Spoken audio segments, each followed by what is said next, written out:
Hey everyone. So ultimately, in the end, we all want same thing, to be liked and get along with people easily. But building a strong relationship and friendships can be freaking hard. And taking that first step is not same for everyone. For some people, it can be very easy, but for someone, it can be really, really hard. And I also consider myself as one of the most introverted person ever. But when I started my first book, How to Win Friends and Influence People, it kind of changed my outlook towards the world. So in this video, I'm going to be sharing 5 key principles or core lessons I personally took from this book. And I trust that you will also be able to resonate with it in some way or another. So let's dive into the video. Now, I've always struggled to make friends, especially because of my personal anxieties, insecurities, and kind of ego as well, because I'm always like, why should I make the first contact? Why the other person can't make the first contact?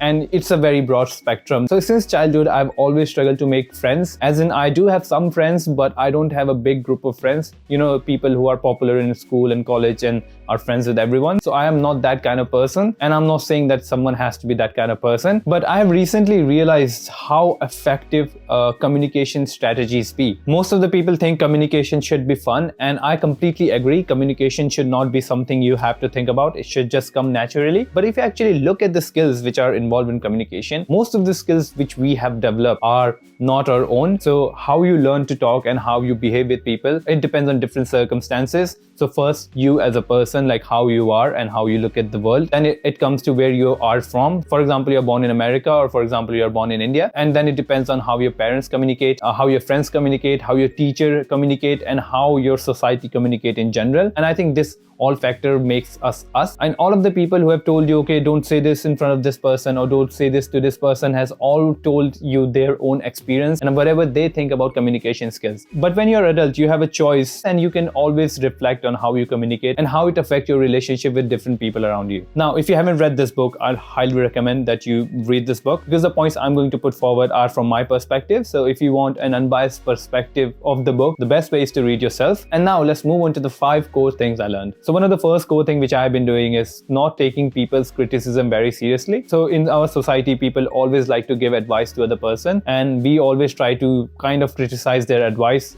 like how it might or might not work for me. And that usually leads to some sort of like argument or some sort of debate, which they will try to defend their point of view. So this is what we humans are. We never admit our mistakes. We always try to defend our statements. And if you start, just going back and forth, this will only lead to more debate, and then the emotions and the vibes you get from that person kind of degrades over time. Now, the second thing is active listening and active speaking. So whenever we are in a conversation, and if you start noticing this, that the other person most of the time is just waiting for you to stop speaking so they can speak. So this kind of habit is within us. We always try to just speak about us, what we have done, our accomplishments and everything. But if you look around, most of the time people always think about themselves. They never really care about other person. Now, if you're in a conversation with someone else, and if you try to actively listen to what they are saying and ask follow-up questions in between, then it will make the conversation go more smoother. And from their perspective, it will feel like it was a very productive conversation because they spoke a lot. Now, this thing can be like, okay, I want to speak as well. But you have to actually understand that what the context is about. If you want to speak about yourself, your achievement, why do you want to speak about your achievements? Why do you want to speak about yourself? It depends on context a lot, like who you are talking to. For example, you just met someone at a bar and they are talking about how they went to Spain and what they have done in Spain. And if you have been to Spain as well, so you want to say, oh, I went there, I did this, I did that. But if you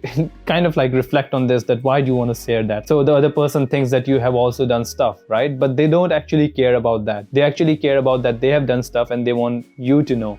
This is the world we live in. If they want to share something, I'm more than happy to listen, ask them questions around it if I'm genuinely interested, and then I effectively speak with them. Now, these techniques usually work at the start of the conversation, and as you bond with the person, you share more stuff, because when a bond is formed, then the other person is also going to start listening to you. But if in the first couple of meetings you are just bragging about what you have done and the other person is saying what they have done, it mostly leads to clash of egos. So now, for me personally, I have been using this to learn from other people. Now, my core belief is that you can learn from different sort of people.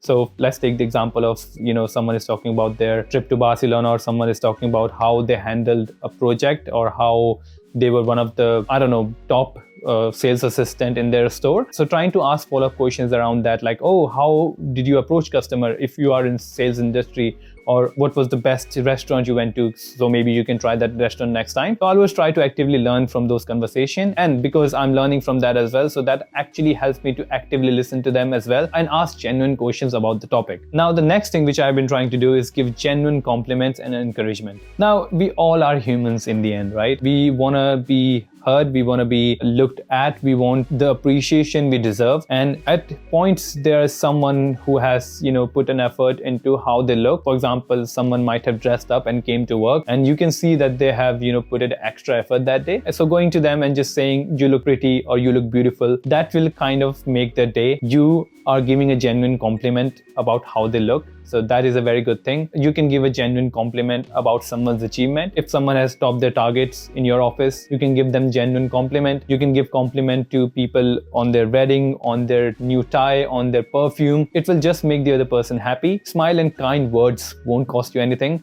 It's always our ego which is the enemy, and sometimes it can be insecurities as well. So for example, I've always had this like, okay, I should genuinely compliment someone if they're looking nice, if they have good voice, if they are have done something which I should compliment them on. But I have always had this insecurity that if I go to someone and then if I say you look beautiful, they might find me creepy in a way because of, I don't know, my personal insecurities. But that depends on my emotional intelligence. If I'm giving a genuine compliment and at the moment they might say thank you, but in their mind they might think I'm creepy. So it's their opinion about me, which I actually don't care about. Over the time, I have been trying to, not care about what other people think of me. My intent was genuine, and that's all I care about, because in my heart and in my mind, there was nothing wrong I did. So thinking what that other person might think is one of the few things which stops us from giving genuine compliments. And not just genuine compliment, it also stops us from starting a conversation. You might have some kind of like argument with someone from your work, but if you don't want to feed your ego, and next day if you just say hi to them and they say hi back, like you actually just remove that conflict from your life.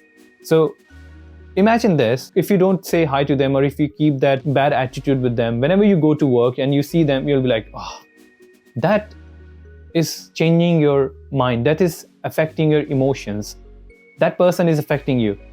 And why? Because your ego and their ego was very big to take that first step. And most of the time, our ego is the one which kind of affect us in a bad way. Whenever we, put our ego in front, we will always do more harm than good. So bottom line is, putting your ego aside, give genuine compliments, give genuine encouragement. If someone is good at singing, encourage them to sing more. If someone is good at something, encourage them to, do more. It should be genuine. If you're just doing it for the sake of building a relationship, so think about what kind of relationship you want to build. If you just want to give these kind of compliment to sleep around with people, or, play around with people's emotion and feeling, that is not something which anyone will recommend. So you have to have good instinct. You can fake it a couple of times if you are trying to fake your way into this, but other person will soon catch up as well, and then it will only lead to conflict. Now the fourth principle is around ego and how we should not let ego talk for us. So when we are talking about things like our achievements, what we have done, where we have been, what we have done in life, things like that, you are putting your ego in front. If you are not giving people compliment just because you think why you should be the first one, then again your ego is in front. And then if you are expecting anything in return, if you're expecting that I have complimented them, they should compliment me as well, then again it's your ego speaking. I personally think that we should actively just work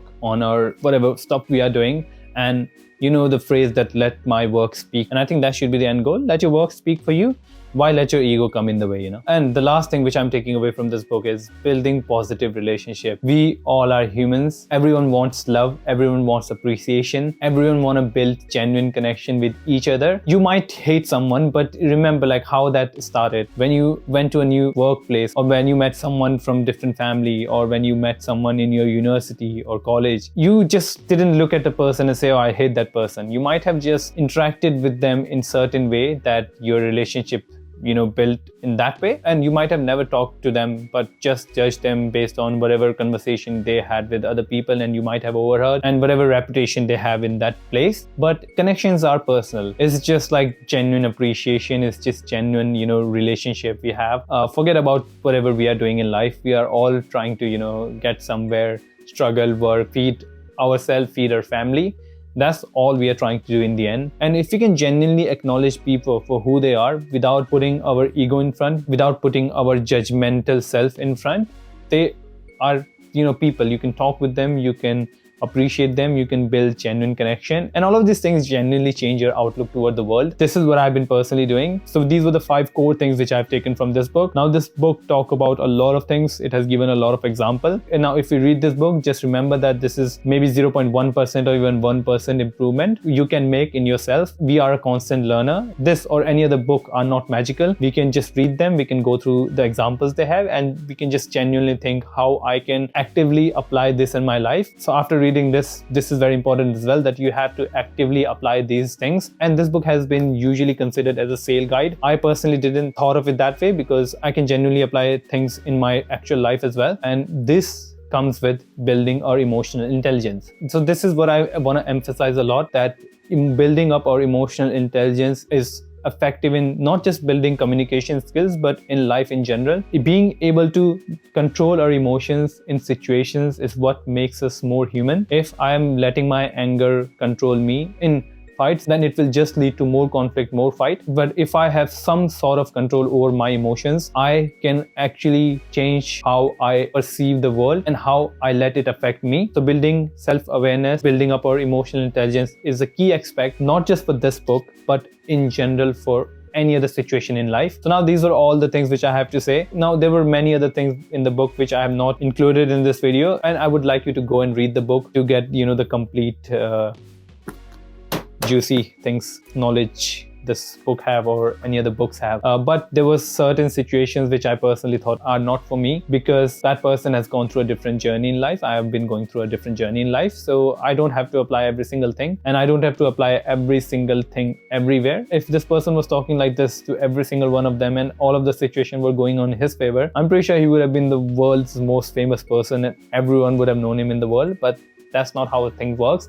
It's like, you apply for 10 jobs and you get like, maybe 3 interviews and 1 job. So it's like that. So if you are in a new workplace, you might talk to 10 people, and then you might build, more relationship as you talk with them.